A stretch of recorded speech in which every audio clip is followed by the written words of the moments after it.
Hello everyone and welcome to the 13th video of sexual reproduction in flowering plants। अब तक हमने क्या क्या डिस्कस किया था। सबसे पहले हमने पंचानन महेश्वरी साइंटिस्ट के बारे में 3 वीडियोस में डिस्कशन किया था। उसके बाद हमने directly male reproductive part start किया था। सबसे पहले तो रिप्रोडक्शन के बेसिक्स देख लिए थे। उसके बाद हमने मेल रिप्रोडक्टिव पार्ट स्टार्ट किया था एंजियोस्पर्म्स के अंदर एंड अभी हम लोग स्टार्ट करेंगे फीमेल रिप्रोडक्टिव पार्ट। जैसे कि अभी तक हमें ये चीज पता है दैट फ्लावर जो होता है ये आपका रिप्रोडक्टिव ऑर्गन होता है प्लांट के अंदर। ओके एंड ये जो फ्लावर होता है इसी के अंदर ही आपके male and female parts present होते हैं। दैट्स वाई उसे रिप्रोडक्टिव ऑर्गन बोला जाता है। सो मेल पार्ट हमने ऑलरेडी डिस्कस किया है इन दी वीडियोस, प्रीवियस वीडियोस। इस वीडियो के अंदर हम लोग डिस्कस करने वाले हैं अबाउट दी फीमेल पार्ट यानी फीमेल रिप्रोडक्टिव पार्ट। जैसे अगर हम ह्यूमंस के केस में देखें तो हमारे केस में फीमेल रिप्रोडक्टिव पार्ट जो होता है उसके अंदर क्लासिफिकेशन होता है। ठीक है, एक होता है प्राइमरी जिसे हम बोलते हैं गोनाड्स एंड बाकी के होते हैं एसेसरी। ठीक है, सो हमारे अंदर गोनाड्स जैसे कौन होती है, फीमेल्स के अंदर ओवरी होती है। इन सिमिलर वे जैसे हमारे अंदर रिप्रोडक्टिव पार्ट्स होते हैं वैसे ही फ्लावर के अंदर भी फीमेल रिप्रोडक्टिव पार्ट होता है। सो वही फीमेल रिप्रोडक्टिव पार्ट को हम आज डिस्कस करेंगे। सो फीमेल रिप्रोडक्टिव पार्ट क्या होता है फ्लावर के अंदर? सो उसका नाम है carpel. Okay, female reproductive part का नाम क्या है बच्चों? उसका नाम है कार्पेल या इसी को अल्टरनेटली बोलते हैं पिस्टिल।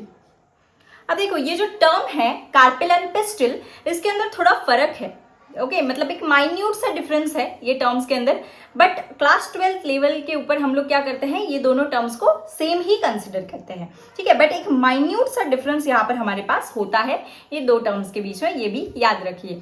सो कार्पेल या फिर पिस्टिल ये क्या होते हैं आपके फीमेल रिप्रोडक्टिव पार्ट किसके अंदर, फ्लावर के अंदर। ओके अब ये जो कार्पेल या फिर पिस्टिल है इसका डिस्कशन हम स्टार्ट करेंगे इसके स्ट्रक्चर से। ओके अभी बायो के अंदर जैसे हर चीज का स्ट्रक्चर होता है इन दिस सिमिलर वे हम लोग यहाँ पर इसको डील करेंगे स्ट्रक्चर को समझकर। ओके सो देखना कार्पेल या फिर पिस्टिल का जो स्ट्रक्चर होता है उसके अंदर जो ब्रॉडली अगर हम देखें तो 3 पार्ट्स आपको देखने को मिलेंगे। ओके ये देखना, ये ऐसा जो पोर्शन होता है इसे बोलते हैं स्टिग्मा, फिर ये इलोंगेटेड पोर्शन स्टाइल एंड नीचे होती है आपकी ओवरी। ये देखना ये ऐसे आपका कार्पेल या फिर पिस्टिल दिखता है। ओके इसके अंदर 3 मेजर पार्ट्स होते हैं ब्रॉडली। पहला जो पार्ट होता है सबसे ऊपर इसे हम बोलेंगे स्टिग्मा। जो बीच में जो पार्ट होता है एक लंबी सी ऐसी पाइप लाइक स्ट्रक्चर दिख रही है, ये पाइप लाइक स्ट्रक्चर को हम लोग बोलेंगे स्टाइल एंड जो सबसे नीचे प्रेजेंट होता है उसे हम लोग बोलते हैं ओवरी। ओके सो ऐसे 3 पार्ट्स होते हैं आपके कार्पेल या फिर पिस्टिल के अंदर।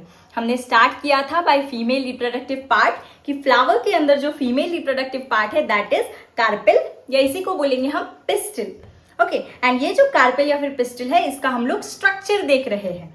सो इसके स्ट्रक्चर के अंदर बेसिकली 3 चीजें आपको देखने को मिलेगी।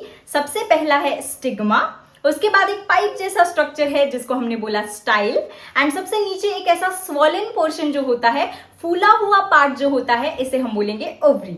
ओके सो ये 3 पार्ट्स के अंदर आपका कार्पेल डिवाइड होता है यानी 3 पार्ट से आपका कार्पेल बनता है। अब हम 1 बाय 1 एक एक पार्ट को हम लोग डिस्कस करेंगे। सो देखना सबसे पहले आपका स्टिग्मा हम डिस्कस करते हैं। स्टिग्मा का फंक्शन क्या होता है? सो जैसे आपने देखा होगा कोई हेलीकॉप्टर, ओके हेलीकॉप्टर जब वो लैंड करता है सो वो हमेशा कहीं पर भी लैंड कर सकता है क्या? मान लो मेरे टेरेस पे मुझे हेलीकॉप्टर लैंड करवाना है, क्या वो लैंड करेगा मेरे टेरेस के ऊपर? Absolutely no. अगर मुझे हेलीकॉप्टर को लैंड करवाना है तो मुझे किसकी जरूरत पड़ेगी? हेलीपैड की जरूरत पड़ेगी। यानी एक वो स्पेसिफिक स्ट्रक्चर होता है जिसके ऊपर ही आपका हेलीकॉप्टर लैंड करता है। इन दिस सिमिलर वे जो पॉलन ग्रेन होती है ये आपकी कहीं पर भी लैंड नहीं करती। ठीक है, ये आपकी लैंड करती है स्टिग्मा के ऊपर। ओके अब ये देखो एक नेचर के अंदर कुछ ऐसा होता है, देखो अगर सपोज एंथर है, एंथर ने पॉलन ग्रेन्स रिलीज कर दी तो वो वहां पर नीचे भी गिर सकती है, वेस्ट भी हो सकती है। बट अगर हमें वो वेस्ट वाली चीजों की तरफ हम ध्यान नहीं दे रहे, जो पॉलन ग्रेन्स वेस्ट हो जाती है उसकी बात यहाँ पर नहीं शुरू। जो पॉलन ग्रेन्स को फीमेल पार्ट के पास जाना है, अब आप बोलोगे पॉलन ग्रेन्स को फीमेल पार्ट के पास क्यों जाना है? बिकॉज पॉलन ग्रेन के अंदर ही आपके मेल गैमीट होते हैं, एंड हमेशा आपको पता ही है रिप्रोडक्शन के अंदर मेल गैमीट कहां पर जाता है? फीमेल गैमीट के पास। ह्यूमंस की केस में भी वैसा ही होता है, मेल गैमीट मूव करके कहा जाता है फीमेल गैमीट के पास। In this similar way pollen grain के अंदर जो मेल गैमीट है उसको भी फीमेल का पार्ट के पास आना है। सो यहाँ पर फीमेल पार्ट के पास अगर वो आएगा सो उसके पहले लैंड तो करना पड़ेगा फीमेल पार्ट के ऊपर। सो वो लैंडिंग जो होती है वो आपकी स्टिग्मा के ऊपर होती है। सो बेसिकली ऐसे रफली याद रखो दैट स्टिग्मा फंक्शन क्या है? पॉलन ग्रेन स्टिग्मा के ऊपर लैंड होती है, ठीक है। सो यहाँ पर pollen grain landing takes place. I hope ये चीज आपको क्लियर है, ठीक है। अब पॉलन ग्रेन की लैंडिंग यहाँ पर होती है, ठीक है। अब पॉलन ग्रेन मान लो, ये पॉलन ग्रेन जो होते हैं ना ये बहुत ज्यादा छोटे छोटे होते हैं, छोटे छोटे इन द सेंस इनका जो वेट होता है ये बहुत ज्यादा कम होता है। सो अगर वेट कम है, लाइट इन वेट है, तो ये पॉलन ग्रेन उड़ भी सकती है। मान लो अब ये स्टिग्मा है, ठीक है, इसके ऊपर पॉलन ग्रेन आ गई मेल गैमीट को लेकर, पर ये उड़ भी तो सकती है। अगर हवा की वजह से पॉलन ग्रेन स्टिग्मा के ऊपर आ सकती है तो हवा की वजह से वो स्टिग्मा से उड़ भी सकती है। सो इसको हमें उड़ाना तो नहीं है, इसको हमें नीचे लेके जाना है ओवरी तक, ठीक है। सो इसीलिए जो आपका स्टिग्मा होता है ये आपका स्टिकी नेचर का होता है। स्टिकी नेचर का क्यों होता है? ताकि जो पॉलन ग्रेन आ सके स्टिग्मा के ऊपर वो वहीं पर चिपक सके, ठीक है, ताकि वो अंदर जा सके, वहीं पर वो जर्मिनेट कर सके। सो उस रीजन की वजह से, उस पर्पस को अचीव करने के लिए कि पॉलन ग्रेन को हमें कहीं भागने नहीं देना है, वहीं पर लैंड हुई, वहीं पर रहनी चाहिए, इसको अचीव करने के लिए जो स्टिग्मा होता है वो आपका स्टिकी नेचर का होता है। कभी भी हम किसी चीज को स्टिकी करते हैं तो उसकी वजह से क्या होता है? उसकी वजह से वो चीज वहीं पर होल्ड होती है, राइट। सो इसीलिए यहाँ पर ये याद रखना है दैट आपका स्टिग्मा जो होता है ये कैसा होगा? ये स्टिकी नेचर का होता है। अब इसके अंदर एक और कॉन्सेप्ट आता है कि मतलब ऐसा जरूरी नहीं है कि किसी भी स्टिग्मा के ऊपर जब पॉलन ग्रेन जाएगा तो वहां पर वो जर्मिनेट करेगा, ऐसा नहीं होता। आपका स्टिग्मा जो होता है ये रिसेप्टिव भी होना चाहिए, एंड स्टिग्मा रिसेप्टिव कब होता है? मैच्योरिटी पर होता है। जैसे हमारे अंदर रिप्रोडक्शन कब पॉसिबल है? जब हम प्यूबर्टी अटेन करें। इन दिस सिमिलर वे प्लांट्स की भी प्यूबर्टी होती है, बट उसे हम प्यूबर्टी नहीं बोलेंगे, ठीक है। प्लांट्स का भी एक ऐसा सर्टेन ड्यूरेशन होता है जब वो मेच्योर होते हैं, उस मैच्योरिटी पर ही वो पॉलन ग्रेन वहां पर जाकर लैंड करेगी, एंड क्या होगा? वो स्टिग्मा आपका रिसेप्टिव होगा, ठीक है। तो स्टिग्मा जब रिसेप्टिव होता है तभी आपकी पॉलन ग्रेन जर्मिनेट करती है। ये मैंने रफली बता दिया, ये हम फर्दर जो कॉन्सेप्ट्स आएंगे उसके अंदर हम देखेंगे, ठीक है। सो ये तो हो गई बात स्टिग्मा की। अब स्टिग्मा सबसे ऊपर प्रेजेंट होता है, लैंडिंग प्लेटफॉर्म होता है पॉलन ग्रेन के लिए, एंड पॉलन ग्रेन उड़ ना सके कहीं, इसीलिए ये इसका नेचर ऐसा स्टिकी स्टिकी सा होता है। बस इतना मैंने आपको बताया है। अब नेक्स्ट पोर्शन जो है दैट इज स्टाइल। नाम कितना अच्छा है इसका, स्टाइल। अब ये जो स्टाइल है इसका कुछ भी काम नहीं होता, कुछ भी काम नहीं होता इन द सेंस मतलब ऐसा स्पेसिफिक फंक्शन नहीं होता कुछ, ठीक है। ये स्टाइल सिंपली क्या करता है? जो आपकी स्टिग्मा है उसको ओवरी के साथ कनेक्ट करने का काम, स्टिग्मा को ओवरी के साथ अटैच करने का काम जो होता है वही आपका स्टाइल करता है। That's it. बाकी स्टाइल का कोई ऐसी स्पेसिफिक फंक्शन नहीं होता। एंड हम फर्दर देखेंगे दैट पॉलन ट्यूब नाम की चीज होती है, यानी जब आपकी पॉलन ग्रेन आपके यहाँ पर आती है स्टिग्मा के ऊपर, तब वो क्या करती है? पॉलन ट्यूब का जर्मिनेशन, मतलब पॉलन ग्रेन जर्मिनेट करती है एंड पॉलन ट्यूब बनाती है। तो वो पॉलन ट्यूब को डायरेक्शन देने में, पॉलन ट्यूब को जगह देने के लिए भी आपका स्टाइल रिस्पॉन्सिबल होता है, ठीक है, ताकि वो प्रॉपरली नीचे ओवरी तक जा सके। बस इतना ही फंक्शन होता है, बाकी ऐसा कोई स्पेसिफिक फंक्शन नहीं होता स्टाइल का। स्टाइल दिखने में कैसा दिख रहा है आपको? ऑफकोर्स लंबा दिख रहा है, यानी स्टाइल कैसी होती है? स्टाइल आपकी होती है लॉन्ग, फीमेल पार्ट है इसलिए होती है बोलूंगी, ठीक है। स्टाइल कैसी होती है आपकी? लॉन्ग होती है। उसके बाद ये पतली होती है, यानी ये कैसी होती है? ये आपकी होती है स्लेंडर। मैंने स्लेंडर का मीनिंग इसके पहले के भी वीडियोस में बता रखा है दैट जब कोई चीज की लेंथ बड़ी हो एंड डायमीटर छोटा हो तब उस चीज को हम बोलेंगे स्लेंडर, यानी पतला। हमेशा याद रखना है, जब किसी चीज की लेंथ बड़ी हो एंड डायमीटर छोटा हो तो उसे हम स्लेंडर बोलेंगे। सो यहाँ पर आपकी स्टाइल कैसी है? लंबी है इसीलिए लॉन्ग, स्लेंडर है पतली पतली सी है, ठीक है। एंड इसका काम क्या होता है? इसका काम बस होता है कि स्टिग्मा को ओवरी के साथ ये क्या करता है? अटैच करता है, जोड़ता है, ठीक है। So it connects stigma with ovary.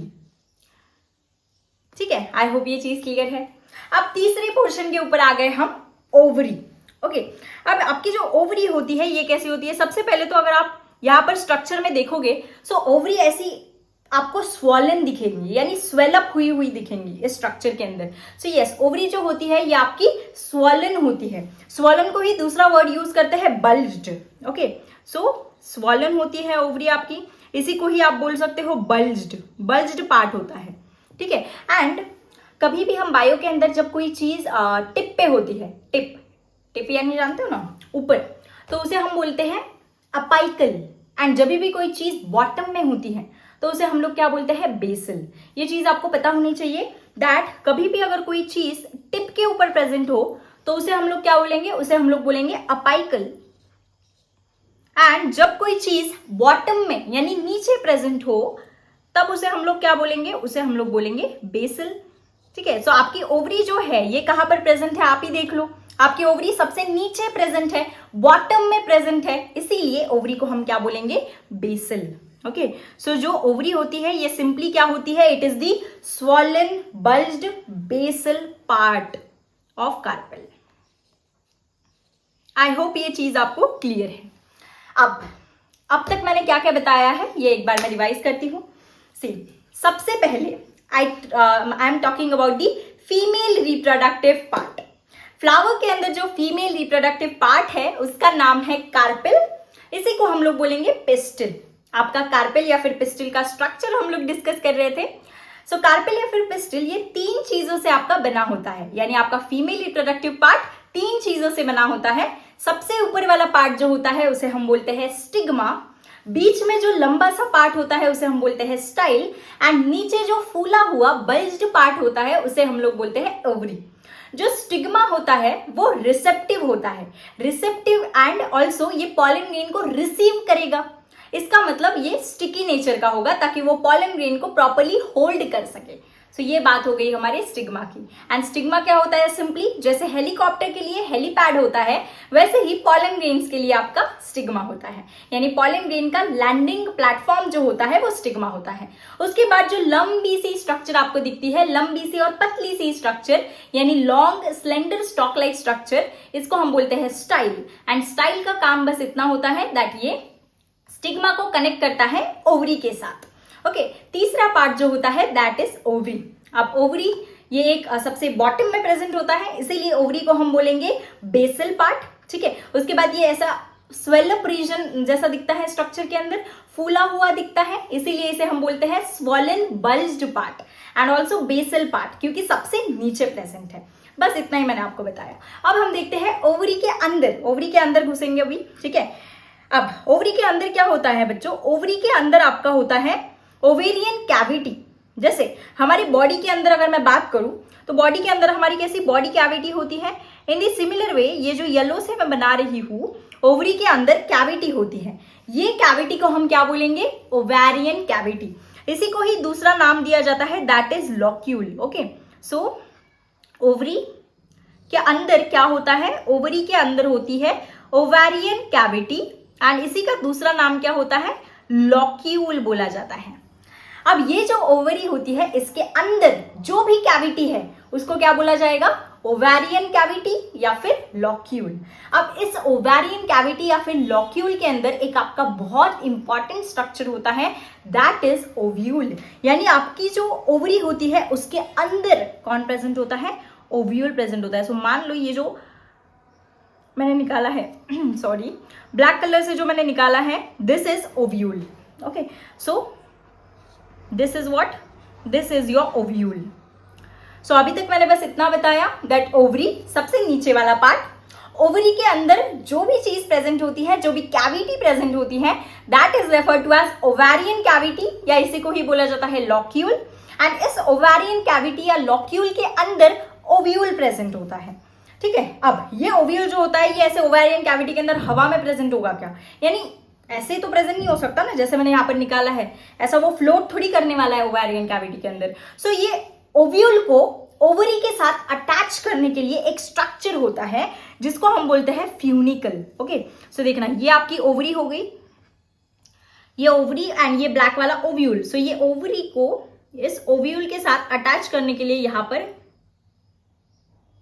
देखना, ओव्यूल को ओवरी के साथ अटैच करने के लिए यहां पर एक स्टॉक लाइक स्ट्रक्चर होता है। ये स्टॉक लाइक स्ट्रक्चर आपका क्या होता है बच्चों? फ्यूनिकल होता है। ठीक है, सो ये चीज आपको कंफ्यूज नहीं होनी चाहिए, इसलिए मैं वापस बता देती हूं। ओवरी, ओवरी के अंदर ओवेरियन कैविटी, इसी का दूसरा नाम लॉक्यूल। इस ओवेरियन कैविटी या लॉक्यूल के अंदर आपका ओव्यूल प्रेजेंट होता है एंड ये जो ओव्यूल होता है ये कनेक्टेड होता है ओवरी की वॉल के ऊपर फ्यूनिकल के थ्रू, एंड डायरेक्ट कनेक्शन नहीं होता यहाँ पर आपका 2 बार बोल दिया, यहाँ पर आपका प्रेजेंट होता है प्लासेंटा। क्या प्रेजेंट होता है? प्लासेंटा। यानी अगर सिंपली बोलूं तो आपका ओव्यूल प्लासेंटा के पास कनेक्टेड होता है फ्यूनिकल के थ्रू। ठीक है, फिर से रिपीट कर रही हूं, ओवरी, ओवरी के अंदर की कैविटी ओवेरियन कैविटी या फिर लॉक्यूल, उसके अंदर क्या प्रेजेंट होता है? ओव्यूल, एंड ये जो ओव्यूल होता है ये कनेक्टेड होता है प्लासेंटा के ऊपर, किसके थ्रू? फ्यूनिकल के थ्रू। अब आप ऐसे भी बोल सकते हो दैट प्लासेंटा से कनेक्टेड है, या ऐसे भी बोल सकते हो ओवरी वॉल से कनेक्टेड है, ये सिचुएशन के ऊपर डिपेंड करेगा। ठीक है, बट टिल देन इतना आपको याद रखना है। आई होप ये तीनों के तीनों पार्ट्स आपको क्लियर है। यही होता है हमारा फीमेल रिप्रोडक्टिव पार्ट। बस अब इस ओव्यूल के अंदर एम्ब्रियो सैक कैसा बनेगा एंड ऑल दैट ये हम मेगास्पोरोजेनेसिस में डिस्कस करेंगे, बट फीमेल पार्ट का हम स्ट्रक्चर देख रहे थे कार्पेल या पिस्टिल का, तो वो स्ट्रक्चर तो इतना ही होता है। अभी अगर मैं बात करूं आपके कार्पेल या फिर पिस्टिल के नंबर की, सो जरूरी नहीं है कि एक फ्लावर के अंदर एक ही कार्पेल या फिर पिस्टिल हो। यानी आपका जो फ्लावर है उसके अंदर ये जो पार्ट मैंने बनाया है, ये पूरा फीमेल पार्ट, ये एक भी हो सकता है या एक से ज्यादा भी हो सकता है। तो based on the number that आपके फ्लावर के अंदर, एक फ्लावर के अंदर कितने कार्पेल्स है, इसके बेसिस के ऊपर 2 टाइप्स के आपके कंडीशन होती है। एक होती है मल्टी कार्पेलरी एंड एक होती है मोनो कार्पेलरी। ठीक है, तो बेस्ड ऑन नंबर मैं लिख रही हूं प्रॉपर्ली, ध्यान देना। देखो, बेस्ड ऑन नंबर, नंबर के बेसिस के ऊपर आपका जो कार्पेल होता है ये 2 कंडीशंस के अंदर आपका डिवाइडेड होता है नंबर के बेसिस के ऊपर। एक आपका होता है मोनो कार्पेलरी कंडीशन एंड एक कंडीशन आपकी होती है यहां पर मल्टी कार्पेलरी कंडीशन। ठीक है, ये आपकी नंबर के ऊपर बेस्ड होती है। अब देखो, नाम से ही समझ रहा है, अगर एक फ्लावर के अंदर एक कार्पेल प्रेजेंट हो तो मोनो कार्पेलरी बोलेंगे। जैसे मोनो यानी जनरल में क्या होता है यार, मोनो, यूनी, ये वर्ड्स हम किसके लिए यूज करते हैं? मोनो हो गया, यूनी हो गया, इसका मतलब होता है सिंगल। सो मोनो यानी एक, सिंगल, एंड कार्पेलरी ये वर्ड किसको डिफाइन करता है? कार्पेल को। कार्पेल के रिस्पेक्ट में ये लिया है ये वर्ड। ठीक है, सो मोनो कार्पेलरी यानी ऐसे फ्लावर जिसके अंदर एक कार्पेल प्रेजेंट है, यानी एक ही फीमेल स्ट्रक्चर प्रेजेंट है। एंड मल्टी यानी क्या होता है? बहुत सारे। मल्टी का मीनिंग क्या होता है जनरली? मल्टी यानी होता है मेनी, बहुत सारे, एंड कार्पेलरी यानी क्या होता है? Again carpel. सो ऐसे फ्लावर जिसके अंदर बहुत सारे कार्पेल प्रेजेंट है उसे हम बोलेंगे मल्टी कार्पेलरी। सो ये तो इजी है दैट अगर फ्लावर के अंदर एक कार्पेल है तो मोनो कार्पेलरी, बहुत सारे कार्पेल है तो मल्टी कार्पेलरी। अब ये तो सिंपल है। अब यहां से आपको ये ध्यान में रखना है दैट जो मल्टी कार्पेलरी कंडीशन है, मल्टी कार्पेलरी यानी बहुत सारे कार्पेल। अब ये जो बहुत सारे कार्पेल हैं ये 2 कंडीशंस में होते हैं फर्दर, यानी ये बहुत सारे कार्पेल्स एक तो फ्यूज्ड हो सकते हैं यानी एक दूसरे से जुड़े हुए हो सकते हैं, नहीं तो ये जो बहुत सारे कार्पेल्स हैं ये फ्री हो सकते हैं यानी एक दूसरे से ज्वाइंट नहीं है, एक दूसरे के साथ फ्यूज्ड नहीं है। सो इसके बेसिस के ऊपर दैट ये बहुत सारे कार्पेल्स फ्यूज्ड है या फ्री है, इसकी बेसिस के ऊपर multi carpellary condition further 2 condition के अंदर डिवाइडेड होती है, जिसका नाम होता है सिनकार्पस एंड एक कंडीशन आपकी होती है एपोकार्पस। अब देखो, बायोलॉजी जो होता है ना ये इतना ब्यूटीफुल सब्जेक्ट इसीलिए होता है बिकॉज इसके अंदर आप वर्ड से ही मीनिंग निकाल सकते हो। यानी अगर आपको किसी ने बायोलॉजी की एक टर्म दे दी एंड अगर आप सच्चे बायोलॉजिस्ट हो तो आपको वर्ड से ही समझ में आ जाएगा कि ये कहना क्या चाह रहा है। ठीक है, मतलब इतने अच्छे प्रीफिक्स एंड सफिक्स इसके अंदर यूज होते हैं। जैसे यहाँ पर आप देख लो, यहाँ पर इन्होंने क्या लिखा है, वर्ड्स को तोड़ो, वर्ड्स को तोड़ना सीखो। जैसे यहाँ पर है सिन, सिन यानी क्या होता है, हमेशा याद रखना है, सिन यानी होता है फ्यूज्ड। आपने केमिस्ट्री के अंदर भी ये देखा होगा, सिन कंडीशन, एंटी कंडीशन, ऐसा कुछ होता है, syn addition, anti addition kind of, ठीक है। सो मैंने पढ़ा था ये। सो सिन यानी हमेशा क्या होता है, फ्यूज्ड होता है। एंड कार्पस वर्ड ये किसके रेफरेंस में लिया है, ये वर्ड आपका लिया है कार्पेल के रिस्पेक्ट में। सो अगर बहुत सारे कार्पेल्स है तो मल्टी कार्पेलरी, एंड ये बहुत सारे कार्पेल्स अगर एक दूसरे के साथ फ्यूज्ड है तो उस कंडीशन को हम क्या बोलेंगे, syncarpous condition. Okay, and apo, apo यानी क्या होता है, एपो यानी होता है एक दूसरे से अलग अलग। एपो यानी बेसिकली होता है away, away from each other, यानी हम इसे बोल देंगे अवे, या फिर इसी को हम दूसरा नाम दे देंगे फ्री। सो अगर आपकी कार्पेल्स फ्री है, अगर आपकी कार्पेल्स क्या है, फ्री है, एक दूसरे से जुड़ी नहीं है, तो वो किस कंडीशन के अंदर आ जाएगी, एपोकार्पस के अंदर आ जाएगी। ठीक है, सो जो बेस्ड ऑन नंबर यानी कार्पेल के नंबर के ऊपर दो क्लासिफिकेशन, कौन सा, एक तो मोनोकार्पेलरी एंड मल्टी कार्पेलरी। एक कार्पेल मोनोकार्पेलरी, बहुत सारे कार्पेल मल्टी कार्पेलरी। अब बहुत सारे कार्पेल भी अगर फ्यूज्ड हो तो सिन कार्पस, एंड बहुत सारे कार्पेल्स अगर आपके फ्यूज ना हो यानी फ्री हो तो आपका एपोकार्पस कंडीशन आ जाएगा। बस दैट्स इट। ये मैं आपको इमेजेस के अंदर भी दिखाती हूँ कि कार्पेल फ्यूज कैसे दिखते हैं एंड फ्री वाले कैसे दिखते हैं। फ्री वाले अलग दिखेंगे, फ्यूज वाले जुड़े हुए दिखेंगे, बस इतना ही डिफरेंस होता है। अब सिन कार्पस का अगर मैं एग्जाम्पल की बात करूं, सो सिन कार्पस जो होता है इसके एग्जाम्पल आपको याद रखने हैं, यानी ऐसे फ्लावर्स, ऐसे प्लांट के फ्लावर्स जिसके अंदर कार्पेल्स आपकी फ्यूज्ड होती है। इसके एग्जाम्पल है, एक तो आपका पैपावर सोमनिफेरम। अब ये आपको बिल्कुल भी नया प्लांट नहीं लगना चाहिए, बिकॉज ये जो पैपावर सोमनिफेरम है ये आपको ह्यूमन हेल्थ एंड डिजीज के अंदर दे रखा है। इसको कॉमनली आप पॉपी प्लांट बोलते हो। क्या बोलते हो, पैपावर सोमनिफेरम को पॉपी प्लांट। जनरली ये जो ड्रग अब्यूज वाला टॉपिक है, इससे ड्रग्स ऑब्टेन की जाती है ये प्लांट से। ठीक है, सो जो ड्रग अब्यूज वाला टॉपिक है उसके अंदर हम लोग इसे देखेंगे, बट टिल देन आपको याद रखना है दैट जो पैपावर सोमनिफेरम है यानी जो पॉपी प्लांट है, इसके जो फ्लावर्स होते हैं, इसके फ्लावर्स के जो कार्पेल्स होते हैं वो फ्यूज्ड होते हैं। दैट्स वाई ये आपका सिन कार्पस की कैटेगरी के अंदर आ गया। उसके बाद आपका सबसे कॉमन फ्लावर जो कि हम मतलब रिप्रोडक्शन के अंदर अगर कहीं भी अगर आप जा रहे हो, डाइसेक्शन अगर करना है तो यही फ्लावर मिलता है, दैट इज हिबिस्कस रोजा साइनेंसिस।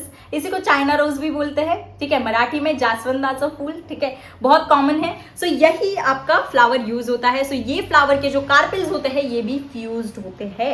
सो ये आपको याद रखना है। सो एक तो एग्जांपल हो गया पैपावर सोमनिफेरम। पैपावर सोमनिफेरम को ही वो अगर कॉमनली पूछ दे तो पॉपी प्लांट बोलते हैं। पॉपी प्लांट उसका कॉमन नेम है एंड पैपावर सोमनिफेरम उसका साइंटिफिक नेम है। अब ये दोनों में फर्क अगर आपको नहीं पता तो हम वो भी डिस्कस करेंगे, बट याद रखना है। ठीक है, एंड ये हो गया आपका हिबिस्कस रोजा साइनेंसिस, यानी जो आपका चाइना रोज होता है कॉमनली, जिसे हम चाइना रोज बोलते हैं, इसके अंदर भी आपके कार्पेल्स कैसे होंगे, फ्यूज होंगे। अब ये जो है ना पैपावर सोमनिफेरम, हिबिस्कस रोजा साइनेंसिस, ये आपके साइंटिफिक नेम होते हैं। साइंटिफिक नेम के रूल्स होते हैं दैट अगर आप जीनस को लिख रहे हो तो कैपिटल लेटर में लिखोगे, स्पीशीज को लिख रहे हो तो स्मॉल लेटर में लिखोगे, एंड इसको हम सेपरेटली अंडरलाइन भी करते हैं व्हेन हैंड रिटन। अगर इटैलिक्स में प्रिंट कर रहे हो, मतलब एक तो इटैलिक्स में प्रिंट करना है इन साइंटिफिक नेम्स को, नहीं तो हैंड रिटन अगर लिख रहे हो तो अंडरलाइन करना है सेपरेटली। सो यहाँ पर मैंने इसको सेपरेटली अंडरलाइन कर लिया। तो हमेशा आपको याद रखना है जब भी आप किसी प्लांट के साइंटिफिक नेम लिख रहे हो किसी प्लांट का, तब अगर आप हैंड रिटन नहीं लिखोगे आप, ठीक है, टाइप तो नहीं करोगे इटैलिक्स में। सो जब आप हाथ से लिखते हो तो उसको सेपरेटली अंडरलाइन भी करना है। ये आपका नॉमेनक्लेचर का रूल होता है, जो बाइनोमियल नॉमेनक्लेचर है कैरोलस लीनियस ने दिया हुआ, तो उसके रूल्स है ये दैट हमेशा जीनस का नाम कैपिटल में, स्पीशीज का नाम स्मॉल में, एंड जब इसको हैंड रिटन लिखते हैं तो सेपरेटली अंडरलाइन करते हैं। ये इस चैप्टर का पार्ट बिल्कुल नहीं है, ये लिविंग वर्ल्ड का पार्ट है, क्लास 11th का फर्स्ट चैप्टर, बट बता रही हूँ because this is so basic, मतलब बहुत ज्यादा। ठीक है, और रूल्स होते हैं बट यहाँ पर डिस्कस नहीं करने। ठीक है, सो ये तो आपकी हो गई सिन कार्पस कंडीशन की। सिन कार्पस के अंदर आपके कार्पेल्स जो होते हैं वो फ्यूज्ड होते हैं, एंड इसके एग्जांपल्स मैंने दो बता दिए। एक बता दिया पैपावर सोमनिफेरम एंड एक मैंने आपको बता दिया हिबिस्कस रोजा साइनेंसिस यानी चाइना रोज। अभी ऐसे प्लांट्स जिसके अंदर कार्पेल्स आपके फ्री होते हैं यानी फ्यूज्ड नहीं होते, इसके भी एग्जांपल्स हम देखेंगे। एपोकार्पस के। सो एपोकार्पस के एग्जाम्पल्स आपके हैं माइकेलिया, ठीक है, उसके बाद आपका है रोज एंड आपका है लोटस। सो रोज, लोटस, ठीक है, उसके बाद माइकेलिया, ये जो प्लांट्स होते हैं इनके अंदर अगर आप कार्पेल, मतलब रोज अभी बेसिक हो गया, ठीक है, रोज और लोटस, तो अगर रोज का आप अंदर कार्पेल्स देखोगे तो वो कार्पेल्स आपको फ्री दिखाई देंगे, ठीक है, फ्यूज नहीं दिखाई देंगे। इसीलिए रोज, लोटस, माइकेलिया ये किस कैटेगरी के अंदर आते हैं? आपके एपोकार्पस के अंदर। अब अगर मैं डायग्राम दिखाऊं, सो ये देखो, ये देखना यहाँ पर मैंने आपका ये प्लांट निकाला है, ठीक है, मतलब प्लांट की फोटो मैंने आपको निकाली है, देखना यहाँ पर आपके कार्पेल्स आपको कैसे दिख रहे हैं? फ्यूज्ड दिख रहे हैं। सी दिस इमेज, ठीक है, ये इमेज जो है इसके अंदर आपके कार्पेल्स कैसे दिख रहे हैं? फ्यूज्ड। इसी को एनसीईआरटी ने ऐसे जूम करके यहाँ पर दे दिया है, ठीक है। ये जो है ना, ये आपके सारे कार्पेल्स है जो कि ऐसे फ्यूज्ड दिखाई दे रहे हैं, ठीक है। सो इसीलिए इसको हम बोलेंगे सिनकार्पस कंडीशन, ठीक है। ऊपर इसका स्टिग्मा भी देखो कैसा होता है, ठीक है। सो ये आपकी कंडीशन कैसी हो गई? सिनकार्पस, यानी जिसके अंदर आपके कार्पेल्स कैसे होंगे बच्चों? फ्यूज्ड होंगे, ठीक है। ये देखना यहाँ पर इसी स्ट्रक्चर को जूम किया है, ठीक है। यस। उसके बाद यहाँ पर देखना, यहाँ पर आपके कार्पेल्स जो है, ये कार्पेल्स आपको ये देखो, ये अलग दिख रहा है, ये अलग दिख रहा है, ये अलग दिख रहा है, यानी यहाँ पर आपके कार्पेल्स अलग अलग है, यानी फ्यूज्ड नहीं है। सो इसीलिए इसको हम क्या बोलेंगे? इसको हम बोलेंगे एपोकार्पस कंडीशन। अगर रियल, ये एनसीईआरटी की डायग्राम है लेफ्ट हैंड साइड वाली, एंड ये जो राइट साइड वाली है ये मैंने उठाई है कहीं से, ठीक है। सो ये देखना, ये यहाँ पर अगर मैं जूम करूँ रियल लाइफ प्लांट में, सो देखना कार्पेल्स आपको अलग अलग दिखाई देंगे, मोतीचूर के लड्डू जैसे दिख रहे हैं, ठीक है। याद आ गई मुझे, देखते देखते ऐसे ही होते हैं ना लड्डू भी, वो बस ग्रीन कलर के नहीं होते, ऑरेंज होते हैं उसके ऊपर। चलो ठीक है, मैं भी कहाँ पहुंच गई। ओके, बट यस, ये कंडीशन जो होती है आपकी, ये आपकी होती है एपोकार्पस कंडीशन, क्योंकि इसके अंदर जो आपके कार्पेल्स होते हैं वो फ्यूज नहीं होते, वो एक दूसरे से अलग अलग होते हैं, ठीक है। एंड ऊपर जो है वो आपकी सिनकार्पस है, क्योंकि वहां पर आपके कार्पेल्स फ्यूज्ड है। एंड एग्जांपल्स तो बता ही दिए। सिनकार्पस में आपका हिबिस्कस रोजा साइनेंसिस एंड पापावर सोमनिफेरम, एपोकार्पस के अंदर माइकेलिया, रोज एंड लोटस, इतना याद रखना। अब ये डायग्राम आपकी जो है, ये डायग्राम आपकी कार्पेल की डायग्राम दे रखी है, जो हमने यहाँ पर स्टडी की है ना डिटेल में, उसी की डायग्राम ये दे रखी है। सो ये इसके अंदर देख लो क्या नई चीज है, ये आपका स्टिग्मा हो गया। स्टिग्मा रिसेप्टिव होता है, ठीक है, मतलब जब रिसेप्टिव होता है तब पॉलन ग्रेन आनी चाहिए। उसके बाद पॉलन ग्रेन का लैंडिंग प्लेटफॉर्म स्टिग्मा होता है, एंड इसका नेचर स्टिकी होता है, ये आपको याद रहेगा। स्टाइल देखो कैसे दिख रही है, एकदम लंबी सी दिख रही है, पतली सी लॉन्ग स्लेंडर स्टॉक, जो क्या करती है? स्टिग्मा को कनेक्ट करती है ओवरी के साथ। उसके बाद ये आपका ओवरी हो गया, एंड ये आपका थैलेमस। अब थैलेमस क्या है? अब ये मैंने आपको फर्स्ट क्लास के अंदर ही बताया था, दैट जो थैलेमस होता है, थैलेमस इसी को ही रिसेप्टैकल बोला जाता है। ये थैलेमस या रिसेप्टैकल के ऊपर ही फ्लावर के जितने भी पार्ट्स होते हैं वो सारे के सारे पार्ट्स इसी थैलेमस के ऊपर प्रेजेंट होते हैं, थैलेमस या रिसेप्टैकल के ऊपर। यानी आप बोल दो पेटल, आप बोल दो सेपल, या फिर एंथर, या फिर आपका कार्पेल, ये सारे के सारे पार्ट्स जो होते हैं, इसका जो बेस होता है, यानी जिसके ऊपर ये प्रेजेंट होते हैं, वो आपका कौन होता है? वो आपका थैलेमस या फिर रिसेप्टैकल होता है। ये चीज भी याद रखना है। ये मैंने वैसे फर्स्ट क्लास के अंदर ही बता दी थी, स्ट्रक्चर ऑफ फ्लावर वाली क्लास जो थी उसके अंदर बता दिया था, तो वो वीडियो रेफर करना, ठीक है। एक और चीज अगर मैं आपको बोलूं तो देखो, अगर मल्टी कार्पेलरी कंडीशन है, यानी बहुत सारे कार्पेल्स आपके पास है, बहुत सारे कार्पेल्स अगर है, तो उसका जो वर्ल होता है, मेनी कार्पेल्स अगर है, सो मेनी कार्पेल्स यानी मल्टीपल कार्पेल्स अगर है, तो उसका जो वर्ल होता है, वर्ल, उसके वर्ल को आप बोलोगे गाइनोइशियम। ओके, ये वर्ड आपने सुना होगा, गाइनोइशियम, एंड्रोइशियम, गाइनोइशियम सुना ही होगा। एंड्रोइशियम क्या होता है? स्टेमेन का वर्ल, एंड गाइनोइशियम क्या होती है? ये फीमेल रिप्रोडक्टिव पार्ट है, ये कार्पेल का वर्ल होता है, यानी कार्पेल का गुच्छा, ठीक है, सिंपली अगर बोलूं तो। अब इसको वर्ल क्यों बोला गया? इसको ग्रुप भी बोल सकते थे, बट इसे वर्ल क्यों बोलते हैं? बिकॉज ये एक तो ग्रुप में प्रेजेंट है फर्स्टली, एंड दूसरी चीज, इसे सिर्फ ग्रुप इसलिए नहीं बोला जाता बिकॉज ये आपकी घेरे के अंदर प्रेजेंट होती है। यानी कभी भी आपको ऐसे ग्रुप के अंदर मिलेंगे, कार्पेल्स आपको ग्रुप के अंदर ही मिलेंगे, बट ये हमेशा ऐसे सर्कुलर फॉर्म के अंदर अरेंज होंगे। सर्कुलर, जैसे आप कहीं जाते हो तो आपने वो अम्यूजमेंट पार्क्स एंड उसके अंदर देखा होगा, वो अच्छा वो छोड़ो, जो वर्ल यानी घेरा, सिंपली घेरा, टोर्नाडो देखा है? Tornado, okay, tornado, cyclones and all, वो गोल गोल गोल गोल, तो वो जो होते हैं ना, बस दैट्स इट। तो वो कैसे ऐसे घेरे के अंदर आते हैं, इन दिस सिमिलर वे आपको गाइनोइशियम का ऐसा घेरा मिलता है, ठीक है, ऐसा सर्कुलर फॉर्म में गाइनोइशियम बहुत सारे अरेंज होते हैं, इसीलिए इसे बोला जाता है वर्ल। वर्ल यानी बहुत सारे है, ग्रुप में है एंड घेरे के अंदर प्रेजेंट है। सो ये वर्ल जो होता है दैट इज कार्पेल की वर्ल गाइनोइशियम। ये भी फर्स्ट क्लास के अंदर ही बताया था स्ट्रक्चर ऑफ फ्लावर वाली में। दैट जो सेपल है, सेपल जो होता है इसका वर्ल जो होता है दैट इज कैलिक्स। उसके बाद जो पेटल है उसका वर्ल जो होता है दैट इज कोरोला। उसके बाद जो स्टेमिन है उसका वर्ल होता है एंड्रोशियम एंड जो आपका कार्पेल है इसका वर्ल कौन है आपका गाइनोइशियम। सो बस इतना आपको याद रखना है। सो ये मोनोकार्पेलरी के वक्त आप वर्ड जो है ये तब थोड़ी यूज कर सकते हो, बिकॉज वर्ल यानी क्या होता है ग्रुप के अंदर है एंड बहुत सारे हैं घेरे के अंदर प्रेजेंट है।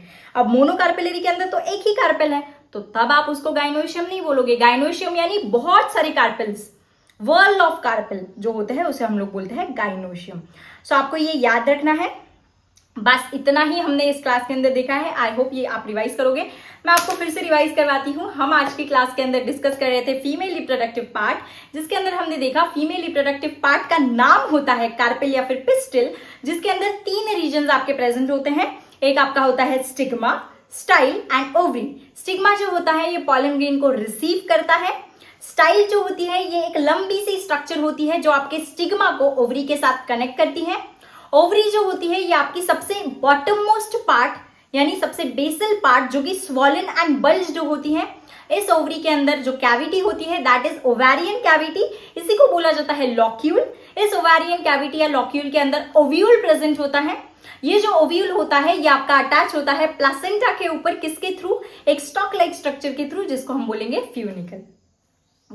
उसके बाद हमने देखा कार्पेल की नंबर के ऊपर 2 टाइप्स का डिस्ट्रीब्यूशन होता है, एक है मोनोकार्पेलरी एंड एक है मल्टीकार्पेलरी। अगर किसी एक फ्लावर के अंदर एक कार्पेल प्रेजेंट हो तो उस कंडीशन को बोलेंगे मोनोकार्पेलरी, एंड अगर किसी एक फ्लावर के अंदर बहुत सारे कार्पेल्स हो तो उस कंडीशन को हम लोग बोलेंगे मल्टी कार्पेलरी। जो मल्टी कार्पेलरी है यानी बहुत सारे कार्पेल्स जिसके अंदर प्रेजेंट है, वो कंडीशन भी फर्दर 2 कंडीशंस में डिवाइड होती है ऑन द बेसिस ऑफ कि वो कार्पेल्स किस अरेंजमेंट में है, यानी वो कार्पेल्स आपके फ्यूज्ड है या वो कार्पेल्स आपके फ्री है। अगर वो कार्पेल्स फ्यूज्ड है तो उसे हम बोलेंगे सिन कार्पस, एंड अगर वो कार्पेल्स आपके अनफ्यूज है तो उसे हम लोग बोलेंगे एपोकार्पस। सिन कार्पस के अंदर एग्जाम्पल है पापावर सोमनिफेरम एंड हिबिस्कस रोजा साइनेंसिस। एपोकार्पस के अंदर आपके एग्जाम्पल है माइकेलिया, रोज एंड लोटस। मैंने आपको एक और चीज बताई दैट जब भी हम साइंटिफिक नेम लिखते हैं तो हमेशा जीनस का नाम कैपिटल में लिखना है, स्पीशीज का नाम स्मॉल लेटर में लिखना है, एंड हम उसे हैंड रिटन लिख रहे हैं इसीलिए उसको सेपरेटली हमें अंडरलाइन भी करना है। उसके बाद मैंने आपको एनसीईआरटी की डायग्राम शो की, ये डायग्राम थी सिन कार्पस वाली, ठीक है। उसके बाद ये आपकी नॉर्मल कार्पेल वाली, एंड ये जो लास्ट वाली है that is apocarpous. I hope ये वीडियो आपको बहुत क्रिस्टल क्लियर हो चुकी होगी। नोट्स जो है वो आपको डिस्क्रिप्शन के अंदर मिलेंगे। Thank you so much for watching. If you like the video please share, subscribe, educate.